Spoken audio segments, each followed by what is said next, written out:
in the midst of all of this, we've seen the governor exercise quite a bit of executive authority and defining what businesses are essential, what restaurants can open and how long they can open and all these other things. But yet again, he seems to have come up against a brick wall in his powers and his authority, and that is to freeze potentially this payroll deduction tax, or payroll deduction, this tax that's going to take effect for this paid family medical leave. Now, when you recommended that to the governor, what was your response? Well, I mean, we had a number of proposals, and his general response is that he thinks our ideas are dumb, which is a little troubling, and I think it demonstrates sort of the tone deafness and the disconnect over where people are. You know, the proposals really are born out of listening to our constituents and how panicked they are, living paycheck to paycheck. Some are just surviving off of unemployment. And so recognizing that, we're saying, look, we need to somehow take the temperature down to help businesses survive, because I think that's sort of been left out of the equation. You know, we talk about what a great job government has been doing with the pandemic, managing it, when the reality is it's the business community, the private sector, that were the ones that, you know, retrofitted their restaurants or went out and got PPE and protected the public, and they're the ones that are responsible for trying to mitigate the impacts of this pandemic. And there's very little help coming from government. There's very little recognition, and it becomes sort of overwhelming for everybody. Well, and not just what was done in the past and retroactively with the spending for all the plexiglass. Look, the cost of plexiglass skyrocketed. I know many businesses had to invest quite a bit of money to create these safety zones in them. But looking forward, the unemployment fund is now basically bankrupt. We know how that's going to be dealt with. That's going to be an assessment placed on all the businesses here in Connecticut, an additional cost.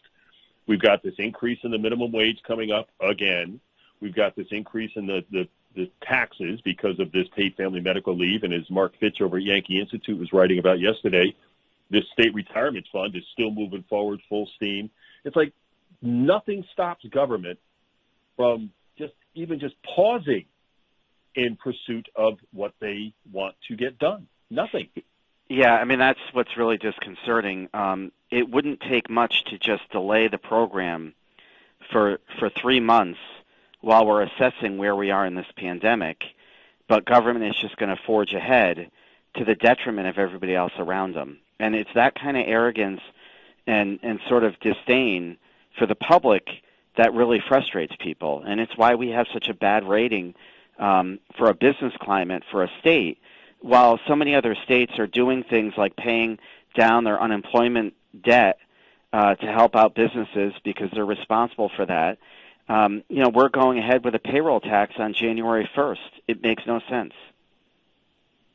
Now, the governor's response, saying that this seemed like a, quote, pretty dumb idea to him, I mean, that's just got to be insulting in so many different ways.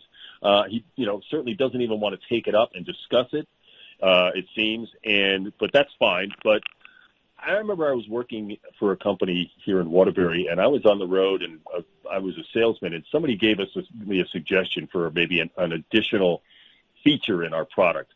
And it was something they thought was going to be very important for them, and it might be very helpful, and it didn't seem like it was going to be that difficult of a concept to implement.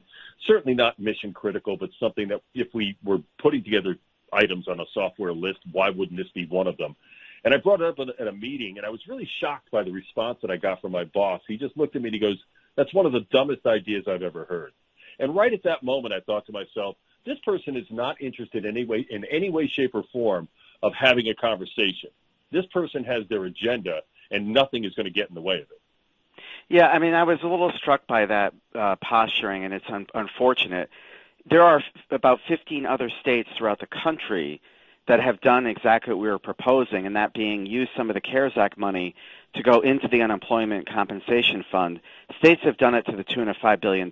But in addition to that, the very next day, the governor proposed expanding unemployment benefits to the tune of costing the fund $7.5 billion. So we have a fund that's already bankrupt. He's going to retroactively expand benefits for 38,000 people, the press reported on that, but what can't be lost on anybody is that $7.5 million is going to have to be paid back by businesses.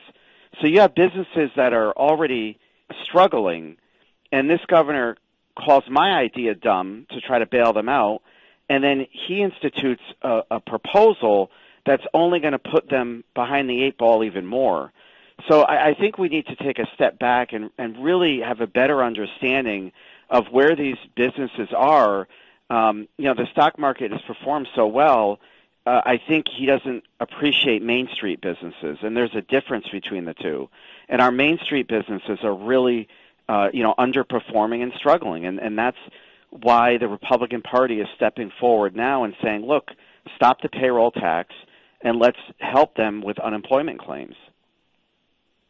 Yeah, I just in this era of when we're being asked to kind of come together and dial back the rhetoric, and now let's put all this anger and divisiveness behind us. That just seemed like a very, very, I'm going to say, dumb comment to make, especially since when he was asked about it, he said he hadn't even heard of it yet. This is the first he's heard of it. So without even doing any analysis of it or the reasons behind it, he just waves it off out of hand. Yeah, and I mean, that's unfortunate, and I'm hopeful that that dialogue and that demeanor will change as we begin going into session again. It's been a long time since the legislature has been operating in full force, and once that happens, I think the landscape will change again, and it might be, he might have a better appreciation for the legislative branch.